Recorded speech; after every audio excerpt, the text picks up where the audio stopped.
පොතේ ඔන්න ඔයාලට අද කියලා දෙන්න හදන්නේ පොතක පිටු ගැලවිලා ගියාපුවාම ඒ කොලෙත් එක ගැලවිලා යන අනිත් කොලේ තියෙන පිටු අංක මොනවද කියලා හොයන ඉතාමත් සරල ගානක් වාට කියලා දෙන්න හදන නමුත් ගොඩාක් දෙනෙක් මේක පටලවා ගන්නවා. පුතේ ඔයාලට කියනවා පිටු 80ක් තියෙන පොතක අංක 21 22 යෙදූ කොලය ඉරලා දැම්මම නැත්නම් ගැලවිලා ගියාපුවාම ඒකත් එක්ක ගැලවිලා යන අනිත් කොලේ තියෙන පිටු අංක මොනවද කියලා අහනවා. දැන් මම ඒක ඔයාලට පැහැදිලි කරලා දුන්නානේ.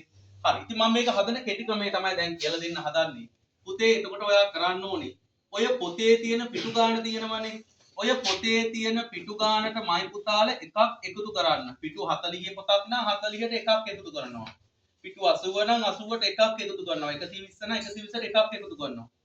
හරි. ඒ පොතේ තියෙන පිටු ගානට එකක් එකතු කරා 80යි 1යි 81යි. ඔය 81කින් අඩු කරන්න මේ ගැලවිලා යන අංක. එතකොට එනවා මේ අංකත් එක ගැලවිලා යන අනිත් කොලේ අංක. ඉතාලම ලීසි වැඩක් තියෙනවා. එහෙනම් 81කින් ඉස්සෙල්ලා 21 අඩු කරන්න එපා පුතේ. එතකොට ගණන් දෙක මාරු වෙනවනේ. මුලට එන්න ඕනේ පොඩි ගානනේ. ඒ නිසා ඔය 81කින් අඩු කරන්න 22ක්. එකෙන් දෙකක් බෑ ගත්ත මෙතන එක 11යි මෙතන තියෙන 7යි. 11න් දෙකක් අඩු කළාම 9යි. 7න් දෙකක් අඩු කරාම 5යි. එහෙනම් පුතේ ඔන්න 59 ඊළඟට ආපහු 81කින් අඩු කරන්න 21ක්.